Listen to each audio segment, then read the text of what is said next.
Hello, today we are going to discuss a little bit about quinoa and barley. What is the difference between these two? Now, quinoa is a seed-like grain. Basically, it's not even a grain. It is a seed which was grown in South America, and mostly it was followed by the Inca tribe more than 2000 or 3000 years ago. But now it is very, very popular all over the world.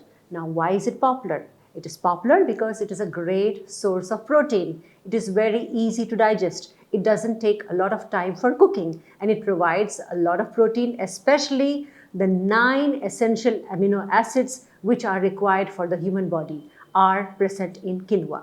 Barley, on the other hand, is an Indian grain. It has been cultivated all over India, and a lot of tribes, a lot of people all over India do consume barley. Now, barley is basically a millet, and it also is rich in protein.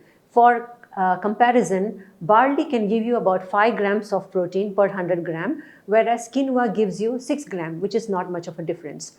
But barley takes a longer time to cook, and it cannot be incorporated in a lot of dishes like quinoa. Quinoa, on the other hand, is easy. It can be incorporated into salads. You can combine it with various foods to make a meal. Barley, on the other hand, has to be consumed as such. It can be a substitute for rice, and it is also very, very rich in fiber.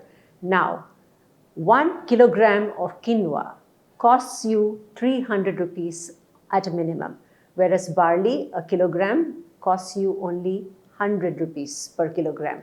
So it is much cheaper compared to this other grain.